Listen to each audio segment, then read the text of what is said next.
can do it. I can do it. I can do it. I can do it. I can do it. I can do it. Joy is the key. I can do it. I can do it. I can do it. Dream big. I can do it. Dream big. I can do it. I can do it. I can do it. I can do it. Feel good. I can do it. Feel good. I can do it. I can do it. I can do it. I can do it. Joy, joy, joy. It's all there for me. Joy, joy, joy. Joy is the key.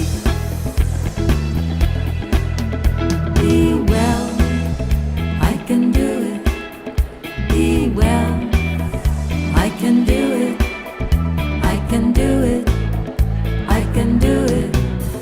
I can do it. Have fun. I can do it. Have fun. I can do it. I can do it. I can do it. I can do it. Joy, joy, joy. It's all there for me. Joy, joy, joy. Joy is the key.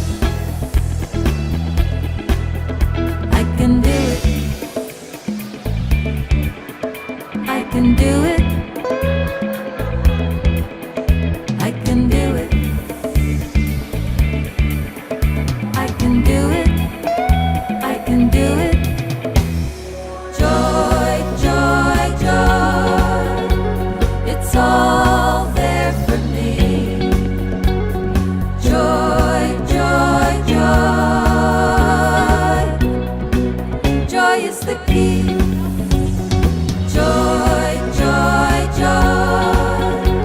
It's all there for me. Joy, joy, joy. Joy is the key. Joy is the key. Joy is the key. Joy is the key. Well, hello. Well, San Antonio, I love you. Hello. Okay, cut it out. That's so nice. Hey, you guys are ready. I'm ready too. How many of you are at your first Abraham workshop? Really? Okay, so here's what's going to happen.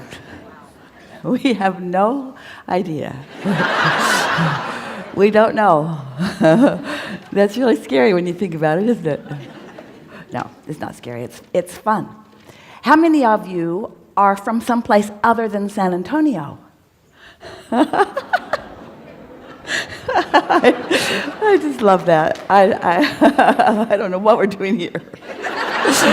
Seriously, I sort of kind of live here, but okay. So here's what's going to happen. Abraham will begin, and they'll sort of warm us up, and then they'll ask you what you want to talk about. So just raise your hand, and that's the tricky part, because you'll think it's you, but it's not you. You know. Abraham has been saying for a long time, it's like whack-a-mole. Do you know what whack-a-mole is? It's just like that. And then we got emails from people in faraway places that did not know what whack-a-mole is. So we thought you should know exactly how it's going to come down if you think it's you and it's not you. Will you show us, Jared? Okay, this, not you, not you, not you, not you, not you, not you, not you, not you, not you, not you, not you, not you, not you, not you, not you. See, it's harsh. Not you, not you.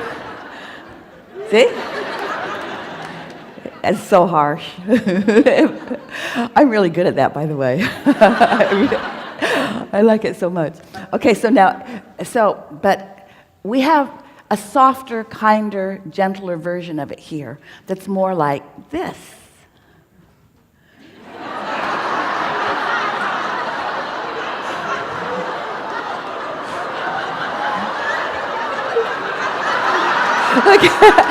Okay, so that one, don't be like that one, okay?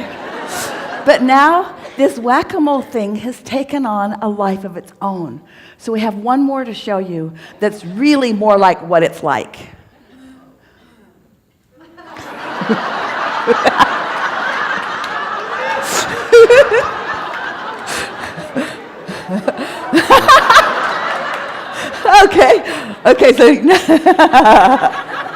Okay, so once we sort that out, if you'll just come up the stairs and sit in this really old chair, it'll probably hold you. So far, so good. Be gentle. And then we'll put the microphone right in front of your speaker, so we'll get really good recordings, and off we'll go, okay? I'm going to go get Abraham, because I got nothing.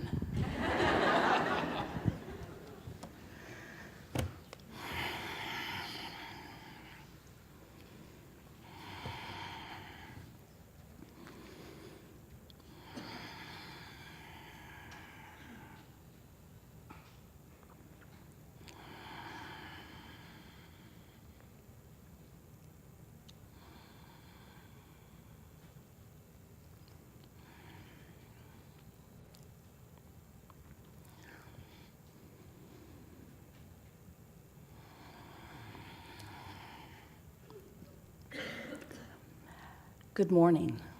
Good morning. We are extremely pleased that you're here. It is good to come together for the purpose of co-creating. Do you agree? Yes. You're knowing what you're wanting? Yeah. Yeah. Are you enjoying the desire? That's the part that matters the most. Because if you have an idea of what you want, and it is pleasurable for you to think about it, then there's not a vibrational variance between your desire, which life has helped you to give birth to, and your belief about it. If your desire is unpleasant, if you wish you didn't want it, because you've wanted it for so long and it keeps not showing up, then there's a big vibrational variance between what you want and what you expect. Expectation is such a powerful thing. A belief is just a thought you keep thinking. An expectation is a thought that you've thought about so much and kept active in your vibration for so long that you just keep realizing it. Law of attraction just keeps showing you versions of it until you say, see, that's why I believe it. I believe it because it's true. And we say, no, it's true because you believe it. You say, no, I'm sure that I believe it because it's true. I've been a collector of information, Abraham. I've been living my life, and I'm just not good at that. Or these things that I want just don't come to me. And we say, but the reason they don't is because you think they don't. And you say, yeah, but I think they don't because they don't. And we say, yes, but they don't because you think they don't. You say, no, I didn't think they wouldn't until they didn't. And since they aren't coming, now I think they're not coming. And we say, well, somehow you've got to figure out how to break that cycle, because the universe is not giving you what you're saying with your words. The universe is giving you what you're offering vibrationally. And what you're offering vibrationally, in other words, the universe is giving you what you mean. The universe is giving you what you expect. The universe is giving you what you've practiced thinking about. And so we get it, that it's not the easiest thing in the world. In fact, it might be one of the hardest things in the world to think differently than what is.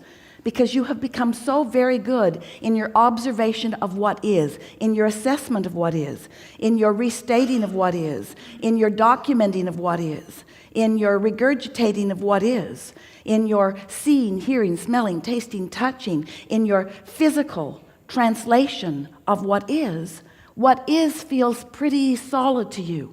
But we want you to know it isn't solid, it's changing all the time. But in many cases, it's just changing to more of the same because that's what you're thinking about. Do you get that? It's not holding steady. It's changing to your current expectation. But if your current expectation is just like the one you had yesterday and the one you had the day before and the one you had the day before, then it holds steady and you say, see, that's why I believe it. I believe it because that's how it is. And we say, no, it is because that's what you believe. Oh, Abraham, not that again, please, not that again.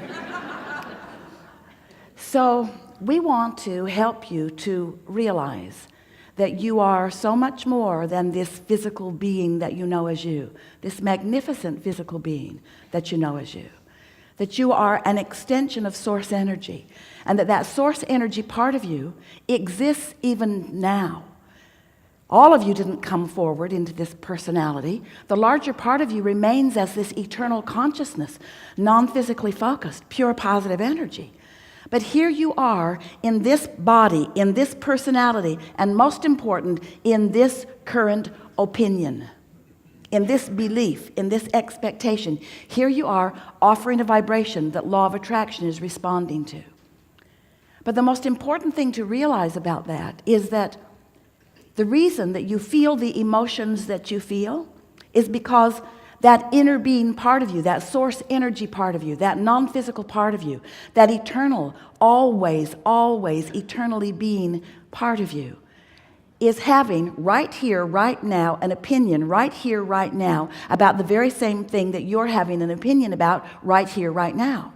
In other words, when you see that guy and you just hate that guy, so annoying in this way and this way and this way, the reason that you feel the discomfort that you would call hatred or whatever it is that you're feeling is because the source within you feels differently. Once we got Esther's attention about that, she said to us a few hundred times, Abraham, you clearly need more information about this. I'm sure if you knew what I know, you would not be sitting on your airy fairy cloud. If you knew what I know, you would feel about this like I feel about this. And it took a while for Esther to come to understand that we don't go there. And when she does, she feels the separation is too strong a word, but she feels the vibrational variance between who she really is and who she's allowing herself to be in that moment. And that discord is really what we want to talk about. Because this gathering is about the art of allowing alignment rather than discord, the art of being tuned in, tapped in, turned on to who you really are rather than being separated is too strong a word, but you can pinch yourself off pretty good from who you really are and what you really know. So over time, we've been talking with you about who you are. You are so important to the equation of the eternal expansion that we all are.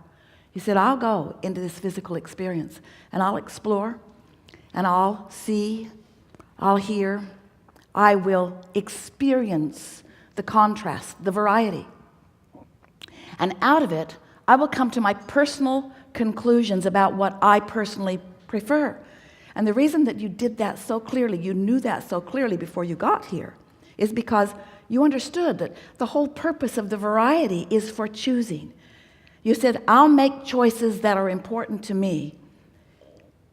And you knew that in doing that, you would launch rockets of desire, that you would send out vibrational rockets, because you weren't even considering your vocabulary in those days. You knew that you were an emanator of perspective, that you would emanate with clarity whatever it was that you were giving your attention to. And when you know what you don't want, you emanate a rocket of what you do want. And we said, and we will remain here, non-physically focused, free of all resistance of a physical nature. And when you send off a rocket of something you prefer, we will hold steady to that rocket, and we will hold firm to the equation that you are establishing moment by moment. And as you evolve because of this time-space reality, so will we. And we will hold to the expansion that you carve out. And you said, okay. Sounded really good to you because you knew that as we held to that expansion, that you would be able to tell in every moment by the way you feel how close to your expanded version you are holding or how much you have deviated from it, you see. So your emotions let you know. If you're feeling wonderful, that means you've launched lots of rockets of desire, and you are in this moment not offering a thought, belief, or expectation that contradicts the desire that you hold. You're right up to speed with who you are. And in that moving with the flow of who you really are, you feel elation, you feel passion, you feel exhilaration, you feel really good, you feel love and appreciation, you feel joy.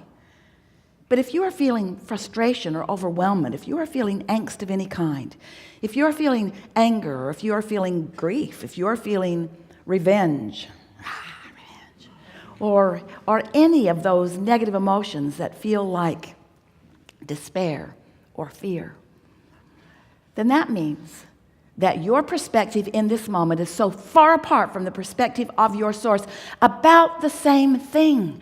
That's the most important thing to understand. It isn't that we are focused upon something entirely different and that's why we feel good. We're focused upon what you're focused upon and we feel good. And that is, no matter how you try to figure it out, what unconditional love really is. We maintain our alignment with that which is love, regardless of the condition. Now, Esther wants to say, well, Abraham, if you were in the condition where I am, you might be feeling differently. And we say, do not argue for your conditional limitations. If you will distract yourself from the condition that is causing you the separation from all that you are, from all that we are, from that which is life, from that which is love, from that which is source, if you'll just cut that out, you'll feel good. In other words, it's like the cork is bobbing up there on the surface of the water. You can hold it under the water. That's what negative emotion is. But when you let go of it, when you're distracted from whatever you're doing that's holding it down, it will bob right back to the surface where it belongs. And you are the same. If you're not bobbing, it's because you've got hold of things unnecessarily. You're holding the conditions of those unnecessary things in your thought patterns, and in doing so, you're practicing them because you think a thought for 17 seconds and another thought like it joins it. It doesn't take very much attention to something to get enough momentum going that you can cause what feels like true separation from your life, from your joy, from your clarity, from your abundance, from your well-being, from who you really are. So, cut it out. We are eager to talk with you about whatever is important to you. There is no order of business here. Nothing is off limits. What you will notice is a wonderful unfolding, because we had this gathering before we dragged your physical bodies here.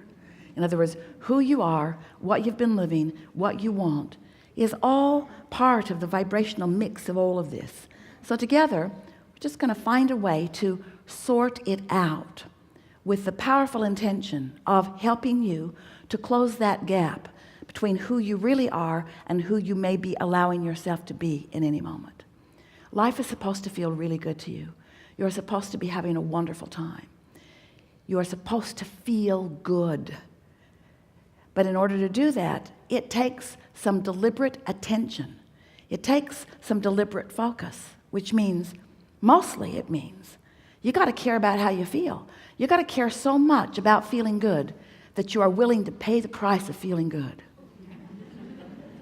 You have to care enough about feeling good that you are willing to use your emotions to help you in the choice of thought. And that's what deliberate creation is. Otherwise, it's just creation by default. You look over there at that condition and you have a response to it. And then you look over there at that condition and you have a response to it.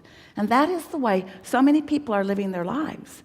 They are really good observers. They are really good at the translation of vibration through their physical senses. What you see is a vibrational translation. You don't know it because you've been doing it for so long, it just comes natural to you.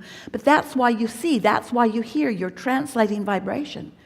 You're smelling, you're tasting, you're touching. It is all vibrational translation. You are realizing because you are an interpreter of vibration.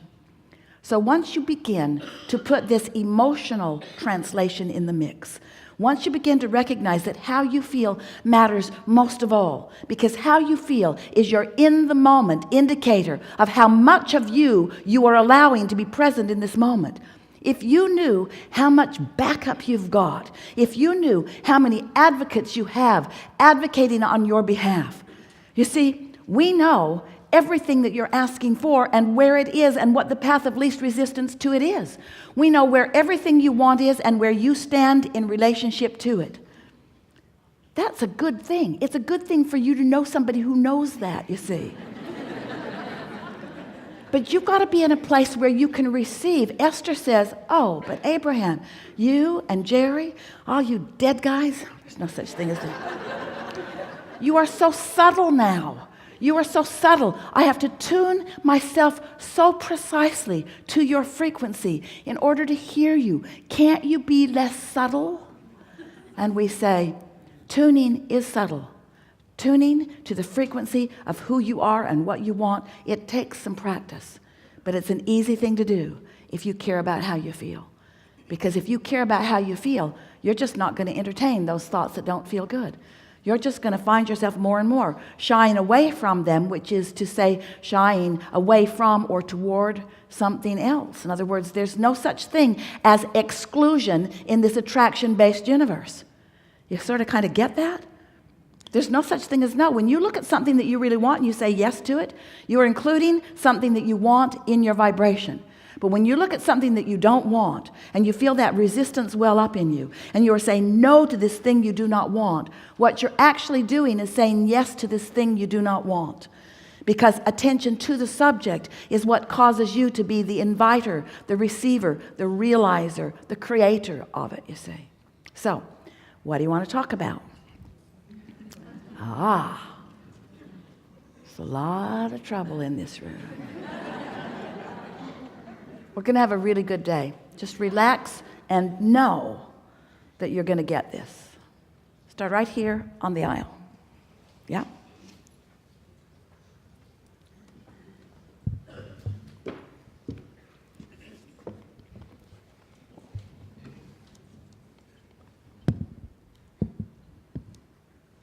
Thank you.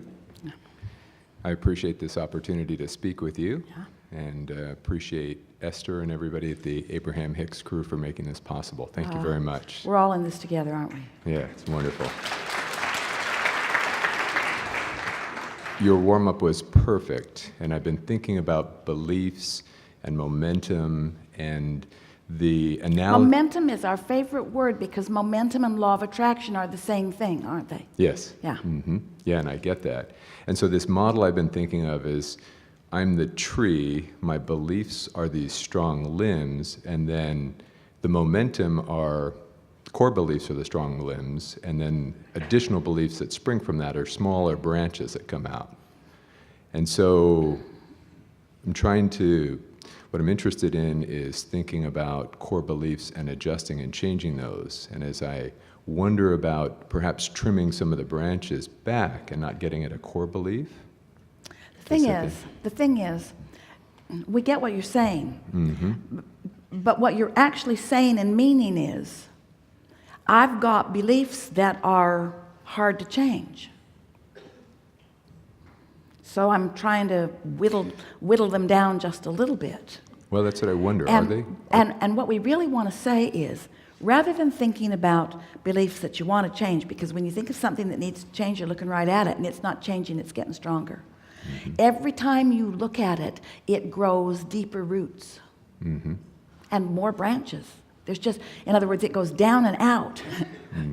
And so when you instead think about what you'd like to think about, what we've been saying for a little while is that the way to stop practicing beliefs that you no longer want to perpetuate is by making them more and more general. Now, that's what your tree analogy was about. Right.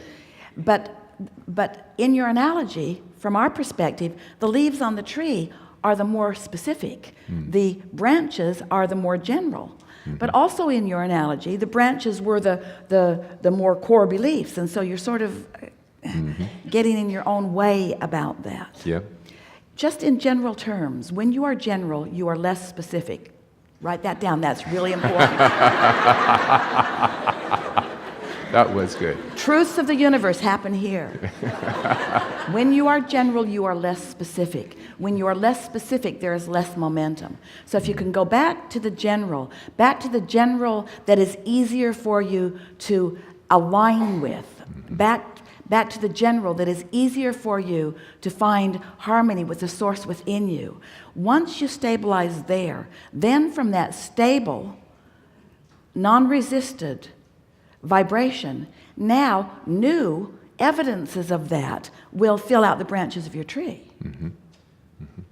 That makes a lot of sense. And as I think about that, and I practice that a lot in getting general. I've got little boys that help me get very general and play, and so that's all really good. How many, as far as beliefs, how many core beliefs do people have? Is there? I know, there I am. I'm focused on it again. I get it. Well, let's get back to the really core of who you are. From the source energy perspective of who you are, so there is not believing, and then there is hoping, and then there is believing, and then there is knowing. That's sort of the continuum of this vibration of belief. So the source within you knows these things about you. And if you want to talk about core beliefs, we think these are the beliefs that we would be focused upon. You are worthy beyond description, and you are brilliant beyond description. You are good. You are source. That is your core. And every bit of moving from that is a flawed premise and a distortion. So there are so many things that humans focus upon out here in the physical world that contradicts their core beliefs. Now, there are many more we can go for. A core belief, a source energy, core belief is that all really is well. That we are eternal beings. So think about how many things that you might stumble across in a day that contradict that knowing that the source within you holds, that well-being does abound. Well, so maybe it would be easier for you to just say, well, I've got one core belief, and that's in well-being. And hey, anytime I deviate from that, then I get crossways of what the source within me really knows. So then you take that knowing that source within you holds, knows, is, and understand that source, inner being, whatever you want to call it, is focused right here out on the leading edge with you, right here in the moment where you're doing whatever it is you're doing, with all of that knowing, that core believing, that opinioning, all of that focused right here with you. And you can tell in every single moment what your deviation of that core is. You can just tell. So we really want to say to you, we don't want to be impertinent, but we sort of kind of do. We want to be so blunt. What difference does it make how many different ways you all have figured out to deviate from the core premise of well-being? In other words, because when you start counting them, those are the things that you're counting. There's just a belief in well-being, a knowing in well-being, an expectation of well-being. And you know what? Well-being continues and continues and continues. This Earth spins in its orbit in perfect proximity to other planets. Every now and again, something will happen, and Esther and friends will say, oh, wow, can you believe that the law of attraction and the universe is so good that they could provide that kind of rendezvous so that we could have that fun? Esther pulled into the hotel yesterday in her new Denali, and when she pulled in, she was talking to Jerry all the way because she and Jerry, they got lost every time they came downtown. Every time they came downtown. But yesterday, she didn't get lost, and she said, you're much better now, Jerry. That broader view thing's really working out. And when she pulled up to the ramp, her odometer read 2222. And Esther goes, wow, oh wow, that must have been why I turned over there to throw my trash away, so that it would be right at 2222. And we say, that's child's play. We keep your Earth spinning in its orbit in perfect proximity with other planets. In other words, do you have any idea how much consciousness and well-being is focused upon all that you are? Find any little piece of anything that feels good and give it your undivided attention, and call it my core belief for today. Yeah. My core belief for today. Esther has a bumper sticker. It's not a bumper sticker, it's a dash card plaque. Some of you may have them too. And when you look at it, you can't read it because it's all backwards. But when you lay it on your dash, it reflects into the window and it says, things are always working out for me. That's your core belief. Yeah. Things are always working out for me. In what way, in this moment, can the universe demonstrate to me the goodness that is me, the clarity that is me, the love that is me, the worthiness that is me? And the demonstrations are so powerful. But you all are like little prickly pears that are just sort of holding it off. Well, I picked up this belief when I was in the second grade, and this one in the third grade, and my mother never stopped drumming this one into my head, and so I'm a broken person, Abraham. I can't accept the perfection that is me quite yet. And we say, well, get on with it, will you? Begin looking for the evidence of your well-being, and as you start looking for that, you'll begin to find it. Yeah. Yeah, that was perfect because that's really where I was trying to go. Yeah. And so thank you. That was perfect. Yeah. I am complete. Really good.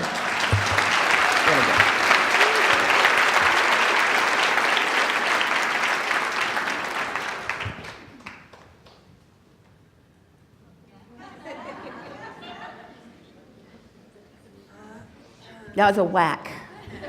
Whack.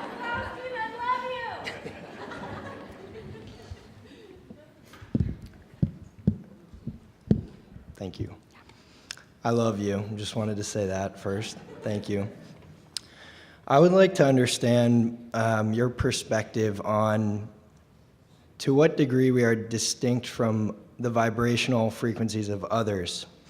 And what I'm really trying to digest more is... To the degree of your attention to them. Next. Okay, yeah. I'm working through the idea of seeing other... Someone told Esther a joke last night. She liked it so much. Not really a joke, but it was funny. Lady lived to be really, really old, still alive maybe, who knows. And they asked her what her secret, she was 105, what is your secret to this long life? She said, minding my own business. And that is the secret to alignment, not letting what's going on with others and your attention to it and your distorted perspective of it be such a big factor in the reason that you offer vibration in the way that you do. We'll let you speak, but Esther really just wanted to tell that joke. I'm trying to reconcile that with seeing and caring about other people who are out of the vortex and creating a reality which is suffering. And I believe that, leading as an example of being in the vortex is a powerful way to saturate, I guess, the earth with that kind of feel. But is there anything that... So I guess the question would be, is there any, can a vibrational wave of a bunch of other people who are creating a reality that is suffering, and I'm thinking of genocide or something big like that, can that affect anyone who is in their vortex, in the vortex? Because of the inconsistency of the way so many people hold their vibration, it's hard for you to accept the power of what that focus can bring. If you heard us a minute ago talking about your inner being, Esther playing with us all the time, who always holds the vibration of well-being, it's easy for you to focus on a condition that causes you to have a deviation, or separation is too strong a word, from that vibration. But it is an unnecessary thing that you do. We've been saying to our friends for a long time, start with easier things. Teach yourself alignment on the things where it's easy for you to find it until you get the sense of what alignment really feels like. Because the more you find alignment, then the more unconditional you will be about it, until you will reach a place that you can focus upon any condition and not lose your alignment. There's something that happens in the human psyche. It's not good for you. Maybe we'll take a little bit of time and see if we can explain how it has come about, although that's not altogether helpful for you. But it goes like this. As I stand in my human form, I tend to evaluate your value to me or your gift to me by the degree of your sacrifice. You follow us just a little bit? In other words, if you've got billions of dollars and you give someone $100, people say, well, why didn't you give them 200 or 500? Why didn't you give them $1 million? You've got billions. In other words, but if you sacrifice for it, then the gift somehow is more well received by humans because they are not understanding for the most part. You forgot to practice for a while your understanding of this infinite flow of resources and well-being. So there is this human sort of wanting to divide up this pie. You've got this finite pie that you think is the well-being, and it feels to so many like if that guy is getting more than his fair share of well-being, then he might deprive somebody else of some well-being. And from that flawed premise comes this sort of a repelling of the well-being that is flowing to everyone. So when you see a person who is suffering or a group of people who are suffering, and you look from your vibrational place of alignment. You see, here's what you must do if you are to be of value to them and if you are to stay in alignment with who you are. And unless you stay in alignment with who you are, you cannot be of value to them. If you're not connected to this stream, you've got nothing to flow. So the best way to understand is that as you are evaluating or sorting through the contrast, and you see something that you really do not like, some of that stuff will take you to your knees. It is so much that you do not want it. In the degree of knowing what you do not want, you are launching a equal rocket of desire. So by seeing their plight or their suffering, you are asking for their recovery or for their balance or for their well-being. You're launching this rocket, and source becomes a vibrational match to it. In other words, the suffering of the world has created a vibrational reality of such well-being and such proportion we can't even describe it, and it is from that balance of well-being that new ones are being born. But the ones who are here could benefit from this vibrational reality that you are all part of creating, but you've got to be in the vibrational vicinity of it, or you as an individual or as a part of mass consciousness do not realize it. You don't get to let it be part of your experience if you don't believe it, if you don't expect it, if you're not a vibrational match to it. You can't set your radio dial on 101 AM and hear what's being broadcast on 98.7 FM. In other words, the frequencies have to match up. So you can't have your frequency set on poverty in the world or suffering in the world and be part of the flow of the pure positive energy. But here's the thing. You see, source is flowing to all of you, to all of them. There is a river, a stream, a powerful flow of clarity and abundance and well-being going to all of them. The question is, why aren't they letting it in? How is it that they've come to practice thoughts that hold them in a vibrational frequency? And you kind of ought to know that you're practicing thoughts that hold you in that frequency, because these thoughts that are holding you apart from the frequency of alignment feel so awful when you think them, you see. And so the best that you can do for anyone is to thrive in every way you can.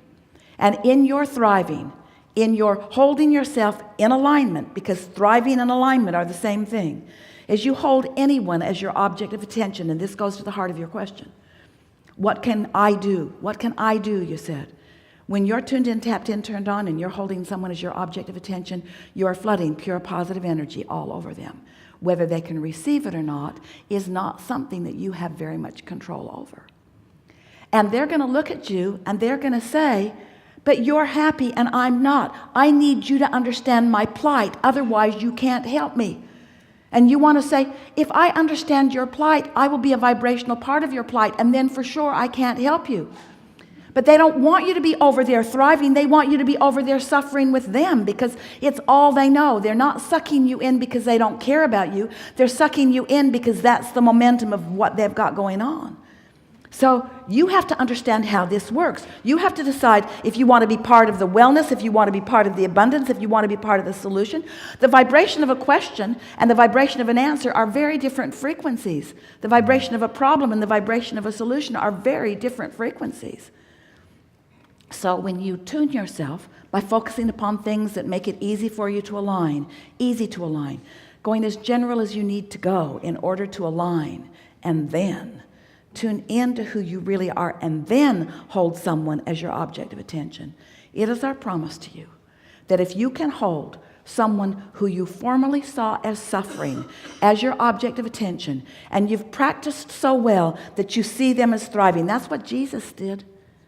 As you stood before him dripping your illness, he saw not your illness. He looked at you and he knew your well-being, and he knew it so powerfully and so clearly that your illness simply could not abide in his vibration. That's why he said, go forth and tell no one. Don't go home and talk about it. You'll talk yourself right back in to the frequency that was disallowing the wellness to begin with, you see.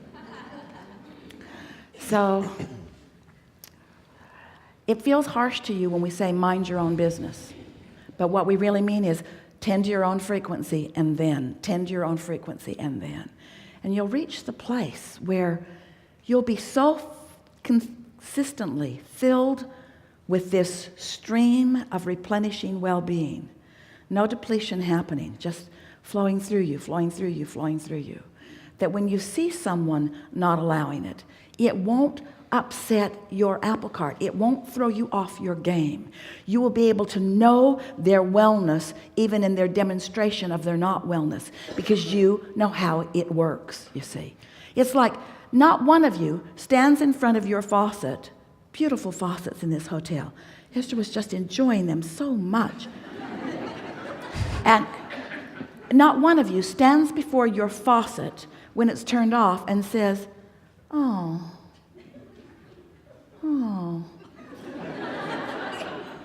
mine's broken. There should be water flowing out of that all the time, you say. You know that from a moment to the next, it can be not flowing or flowing. And we really want you to understand that for those people who look like they're not flowing, from one moment to the next, they could be flowing.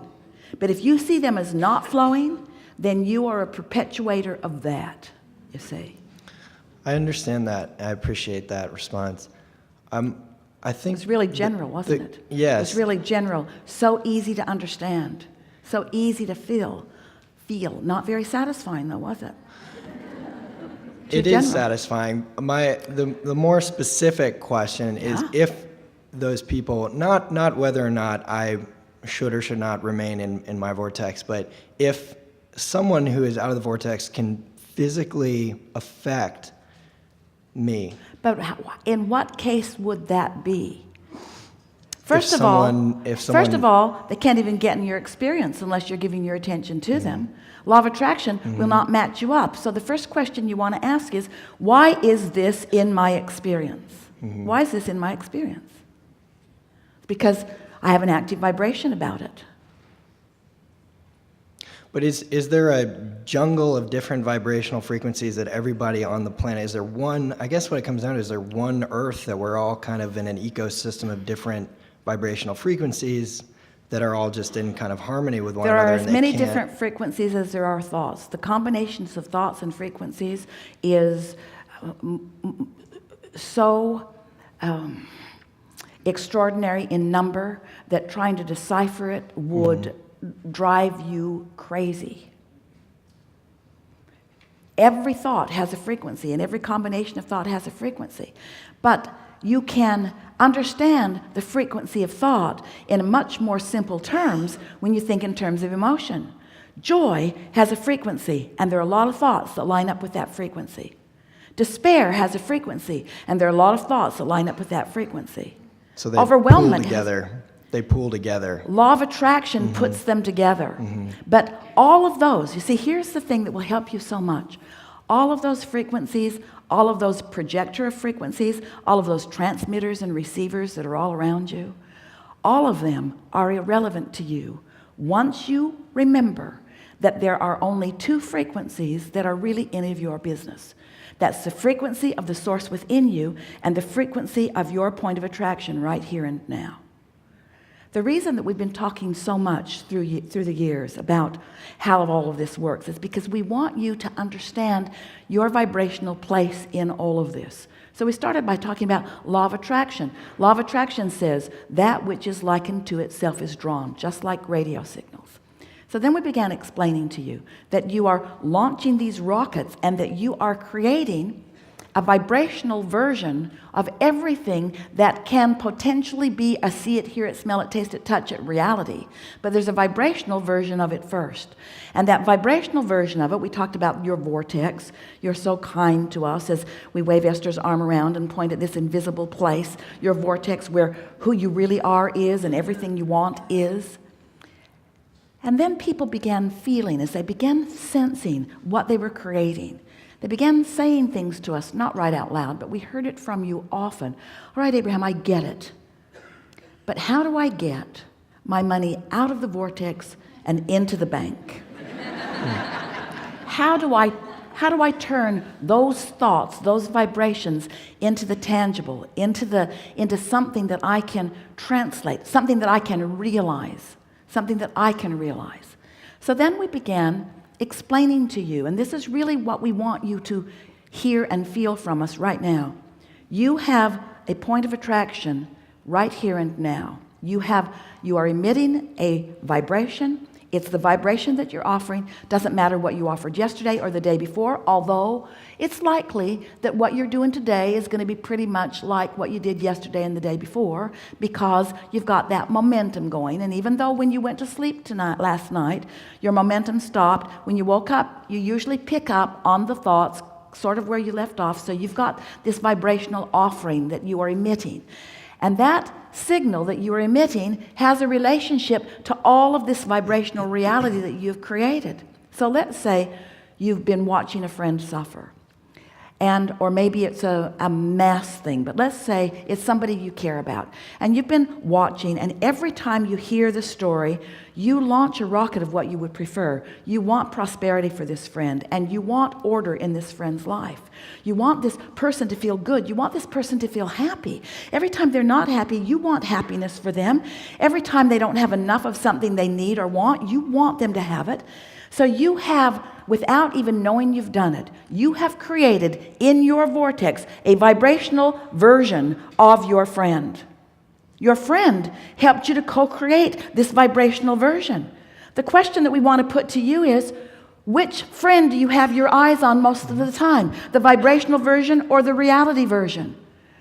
Which friend are you thinking about? Are you focused unconditionally? Get it? Or conditionally? Are you letting the conditions that you don't want to see dominate your vibration by not having the discipline to look here, to look into the vortex? That really is what upliftment is about. You've got to see them as they really are, not as they are temporarily being. And when you catch a glimpse of who someone really is, and you reflect it back to them as often as you can, you speak only when you're in alignment to your children, to your girlfriend, to your boyfriend, to the people that you care about, to strangers. You get in the vortex, or you get in vibrational alignment with what's in the vortex, and that's when you speak. Under those conditions, everything that you are is a catalyst to the upliftment of them. Now, can they hear it? Sometimes not. If you're on this high-flying disc and they're on a lower-flying disc, if they're in a completely different vibrational frequency, your words are just going to bounce right off of them. They're not going to hear it. But you're not doing it for them here. You're doing it for them here. You're not doing it for them anyway. You're doing it for you. Sometimes people say, that person does not deserve my kindness. And we say, no, but you do. You deserve your kindness. You deserve to feel good about this. But Abraham, have you seen the way this person is behaving? How can I feel good about that? You got to find some way to feel good regardless of what's going on, you see. That's what unconditional love is. So if someone you know has the good fortune of being one of your objects of attention, and you are predominantly feeling good, and every now and again thinking about them, you know what happens? This is specifically for you. You get tuned in, tapped in, turned on. You do it all the time. And then from that aligned position, a thought of what you're talking about comes into your mind, because your inner being knows this is the time for you to turn your attention to that. And sometimes, most every time, when that happens, you feel it for just a moment, and then you look at the reality of where they are, and then you feel that great disconnect between what source just gave you because you were tuned in and what you're choosing to focus upon right in their reality. And then the negative emotion that you feel is not about their plight, it's about what you've just done to yourself. Mm-hmm. Don't you love knowing that? Mm-hmm. So you want to say to your friends, I love you so much. And they say, oh, that's so kind. I say, no, I'm doing it for me. You're doing it for me. Oh, I thought you loved me for me. No. No. I find that when I love, I feel so good, so it must be for me. Oh, I thought you were loving me for me. No, I don't think so, because it feels so good to me when I love. And when I'm mad at you, it feels so awful. When I feel good, it's my doing. When I feel bad, it's yours. Thank you so much. May I ask one more quick question? To what degree do we have, if any, biological requirements for supporting being in the vortex? Water, food, the quality of it or lack of quality of it? Well, there are some, and because you are comprised of trillions of cellular consciousnesses who are advocating for their own well-being. So they are asking for what they want and need to thrive.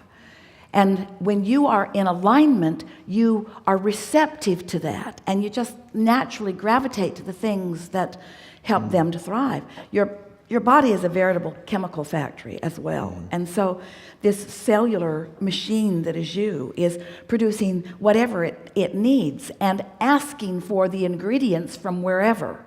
And so the happier you are, and the more you're following your natural inclinations that feel good, not guiding yourself from what you shouldn't do, but guiding yourself from what feels good, in time, you'll find yourself fulfilling those requirements. But rather than the word requirement, we want to use the word request, because the cells of your body are so flexible. They are so adaptable. They are so in sync, and there are so many of them, and they can borrow from each other, and they can give to each other. In other words, the community that makes up your physical body is extraordinary, you see. And so if you could just mind your own business and stay out of the way of that, in other words, just be happy and let your body do what it does. Do you ever feel the impulse? You get in your beautiful car. Do you ever feel the impulse, I better get under the hood and be part of the engine? It might need me. Or do you just get behind the wheel and do the part that you do? And so once you are caring about how you feel and tending to the things that don't feel good by looking for things that do, we started to say earlier in our conversation that in this attraction-based universe, there's no exclusion. So it isn't that we want you to not think about that, it's that we want you to think about that. So once you get the hang of thinking about what feels good, more and more and more, the issues of your world come into alignment. What begins to happen is you just hold yourself in this chronic place of inspiration, which we really want to talk to you about. Because speaking of turning thoughts to things, or vibrations to thoughts and thoughts to things, this is all about your translation process, isn't it? It's all about your realization process. So how do things manifest anywhere? Where did this stuff come from? Is it being trucked in from other planets? It isn't, is it? In other words, how is it manifesting? How are you realizing what you're realizing? Well, it's a vibrational interpretation that is becoming this perception that you have. We know it's when you're born into reality, it's not the easiest thing to understand how it got there. But we want you to understand that things are changing because of your attention to them. So as this vibrations are turning to thoughts, and thoughts are turning to things, the emphasis that we want to place is upon your realization. So we want to talk about the manifesting process. What is the process of manifesting? Well, really, the very first manifestational evidence that you receive about your mix of thoughts, which is what you are creating, that's your mixing bowl, are the emotions that you feel. An emotion, what could be more manifested than something that you feel so powerfully? And when you think about it, just a little aside, everything that you or anyone wants or has ever wanted, you want because you believe you will feel better in the having of it. Whether it's a pile of money or a material object or an event or a circumstance or a relationship, everything that you want is because you think you will feel better. Well, when you think about it in the way that we're presenting it to you here, one of the first things that manifests is the emotion. The emotion that helps you to understand your vibrational content.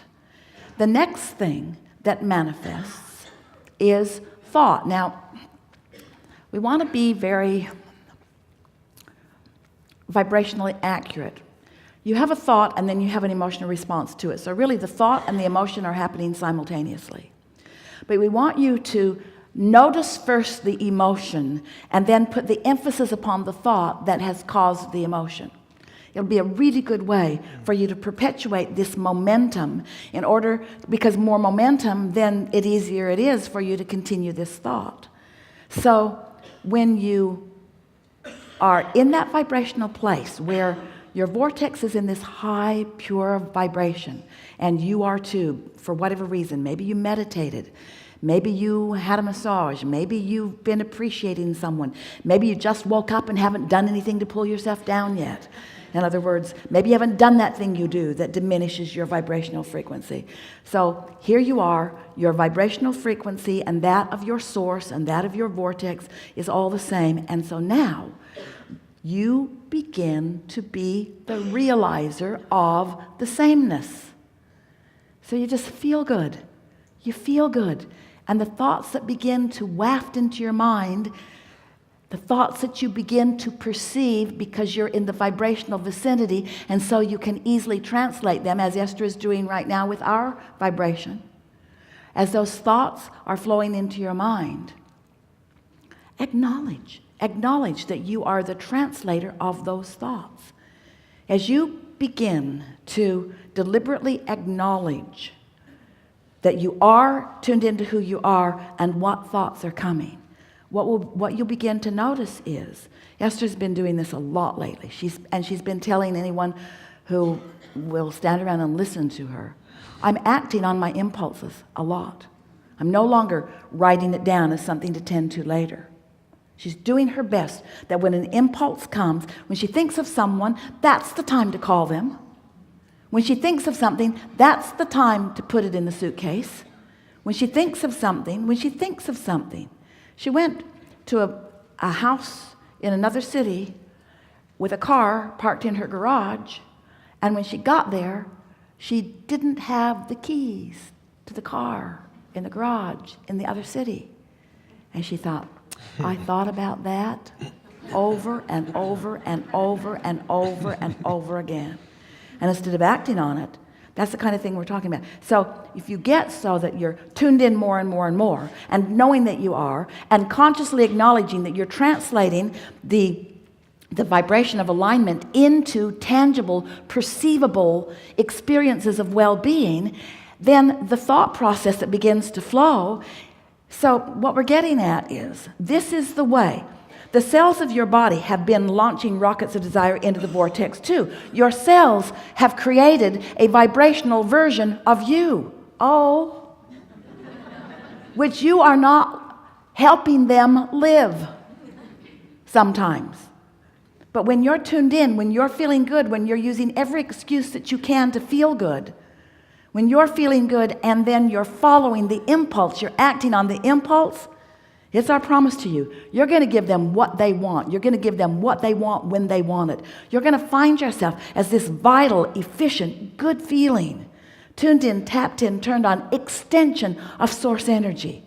You are translations of source energy, and the way you feel and how it's turning out is the evidence of what kind of communication you got going on, you see. Thank you so much. You never get in your car, set the radio dial on a station that you don't like, and then demand that they play the songs you want to hear. I've been listening to you all day, and all I'm getting Spanish stuff, Spanish. I'd like something in English, please, and something popular. You don't demand, you tune. You tune to the frequency that allows you the receiving of what you're looking for. Oh, and you live in the most diverse, magnificent, leading edge environment to create with precision and detail the specifics of everything that you want. This is co-creation at its best, and you knew it when you came. Good? Very good. Thank you so much. Yeah. Really good.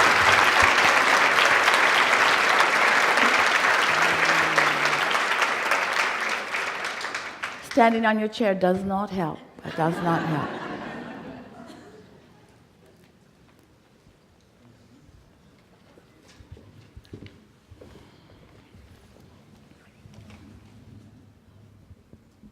Hi. We are. Me too. I'd like to talk about alignment. It's all we ever So- talk about. Yeah, I know. And yeah, my life is great. I have plenty of time and plenty of work, and everything flows. And there are some times when I really feel such an alignment that it's different than the everyday feeling, although I'm always feeling good. You know what that is? You've allowed, for whatever reason, enough momentum that you've really tuned in to the frequency and the flow of who you are. And in those moments, you are truly seeing the world through the eyes of who you really are. Yeah, and that's the feeling that I want to have all day, every day. Anything less than that is Well, we know. interesting. Esther's been claiming the same. She's been saying she's a vibrational snob because she likes that feeling. But when you think about it, isn't contrast part of what sharpens your appreciation and therefore your enjoyment of things? In other words, when you think about it, when you think about eating a really wonderful meal, Esther and friends, everyone who was helping to set up here, they had dinner last night. And at the end, someone said, this was just delightful from beginning to end. His feeling of satisfaction was so pointed, and his degree of appreciation was so rich. And Esther was feeling the same thing. They all were. They'd had a really good time. They had a really wonderful meal. But if the waiter had come back around and said, all right, now what can I get you? What? Let's start again. Let's eat again. And then again. And then again. And then again. And then again. In other words, and we're not saying that you want to dip into despair, but there is nothing wrong with moving in that vibration of alignment from faster moving momentum to not so fast moving momentum. In other words, perspective is all a really good thing. Yeah, I guess I really like momentum. And so, and since it's getting better and better, I think that I want those high-flying momentums to get higher, so when it's not so high, it's still very high. But you know what's happening? The reason that we're having this conversation is because you're dipping from that high momentum, and that's why we're having this conversation, and you're trying to fix that. Uh-huh. Isn't that interesting? Because Yeah. we're not having a conversation about the high momentum. You're talking about the absence of it. So Let's skip it. so Yeah, there's a I don't want this conversation so- anymore. so there- Let's go to another one. Isn't it interesting? Isn't it? Because every subject is really two subjects. What is wanted is on one end of the stick, and the absence of it is on the other. And you know what? It's all right. We want you to embrace your highs and your lows. We want you to feel good about your positive emotions and your negative emotions. That's really what unconditional love is. Unconditional love is a knowledge that love and alignment and clarity and well-being and thriving and worthiness is who I am. That's just who I am. And nothing, no matter how it appears in this moment, is taking away from who I really am. And of course, I have the ability to look and look and look and look and to experience whatever it is I'm choosing to look at and experience. But it doesn't take away from who I really am. I am unconditionally solid. That's really what we want you to reach for. I'm unconditionally solid. And of course, you prefer feeling better than not good. Of course you do. That's a given. We just know for sure that when you focus upon how much you like to feel appreciation will show up more and more and more and more and more. And when you are missing it, the absence of it shows up more and more and more and more and more. Law of attraction is just this glorious, consistent best friend you've ever had. Because it never gets squirrely on you. It's never arbitrary. It's always, always, always consistent. You can always count on it.